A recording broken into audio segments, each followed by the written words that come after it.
Let's go now to the running backs that you're looking to pick up off the waiver wire. We know that the biggest priority is going to be Damien Williams because of the injury to David Montgomery. Going to miss at least 4 weeks, could be 5 weeks with that knee sprain. Samaje Perine could be stepping in for Joe Mixon, who is day-to-day with a low ankle sprain. Kenneth Gainwell getting more opportunities for the Eagles. Brandon Bolden stepped into the James White role, had 6 catches last week against the Bucs. Jeremy McNichols, oh my God, what a game for him, catching the ball in the backfield with all the injuries at the wide receiver position for the Titans. And then Darrell Williams, Alex Collins, guys that are working in some prominent backup spots with starters that, could be lottery ticket options if those guys ever miss time. And Jeff Wilson, the time to pick him up.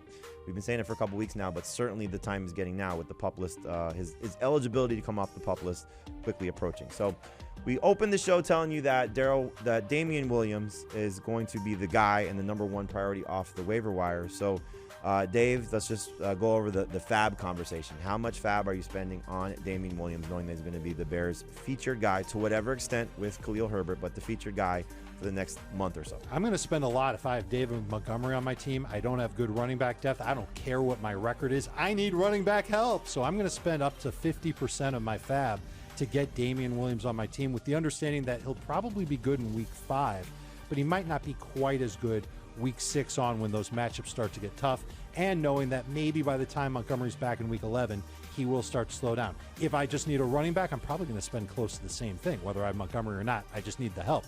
Otherwise, I think I'm just price enforcing it at 25%, whether I need him. My record could be 4-0. My running backs could be good. I just want to put somebody on my bench, maybe a trade chip. I would spend 25% of fab to get him then. We know that Damien Williams in Kansas City, once upon a time, was a very good fantasy asset, mostly toward the end of the season and the playoffs, but clearly has shown you the ability that he could be a difference maker for you, and probably should have been the Super Bowl MVP when they beat the 49ers down here in Miami a couple of years ago. Samaje Perine stepping in for Joe Mixon, if in fact he does. What's the fab percentage you're spending on him, and what are your expectations? Yeah, it's 10 to 15%, and I don't think we know for sure that it will be Samaje Perine this week. Joe Mixon could still play. That change from week to week to day at least makes it a possibility. I don't think could be hour to hour by the time the show's yeah, up. He might already be playing. I think he's going to be better in non-PPR than he is in full PPR. I think this is a game where they will have to throw it a little bit more, so it might be more of a Chris Evans game. 10 to 15%, and he's really just a flex for me. I guess the one thing where he probably has an edge is pass blocking. Right. I can't imagine that they're going to trust Chris Evans back there with a quarterback because still coming off of major knee surgery a year ago, knowing that if they are throwing that much, the Packers know they're throwing that much. Perine has been on the field a lot in third down situations, so something that could benefit Samaje Perine even in that type of scenario. Kenneth Gainwell has not played more than Miles Sanders, but he's playing better than Miles Sanders. 2 of the last 3 games, or 2 of the 4 games this season, he's been more productive than Sanders. So, Heath, you asked me a trivia question prior to the show about who's broken the most tackles, right? Am I saying the right thing? And it's been Miles Sanders, which is a little bit of a surprise that the Eagles are not giving him more work, but the work has been escaping him. Meanwhile, Gainwell making more of a headway in the passing game. So is Gainwell somebody that you're interested in picking up and maybe even starting as a flex option, knowing that he's getting as much work as he is? He's a low-end PPR flex for me right now, and I do think only because Nick Sirianni picked Kenneth Gainwell and inherited Miles Sanders and is behaving like they like Kenneth Gainwell better than Miles Sanders. But I want to give Sanders some credit, too. It was 1 broken tackle every 3.7 rush attempts, which is the best mark in the NFL. He has a better yards per carry than Gainwell. He's been better at yards per catch, yards per target, just about everything.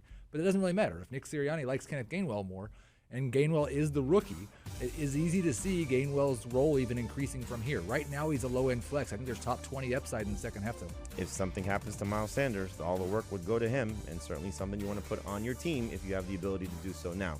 So, Dave, I know you're not a big Brandon Bolden guy, but you are an Alex Collins guy. Now, there was a beat writer for Seattle suggesting that we're not going to see a bigger role coming for Alex Collins, so I don't know if that changed your opinion from what we had on the podcast earlier this morning to where we are now. Mm-hmm. But is he the next guy for you after the top 3? Yeah, especially if I'm thinking more rest of season or just a bench stash. Gainwell's better than Collins in that regard, but we could be looking at a split between Collins and Carson. If you watched the game last week, Carson did not look good. Collins had a little more pep in his step.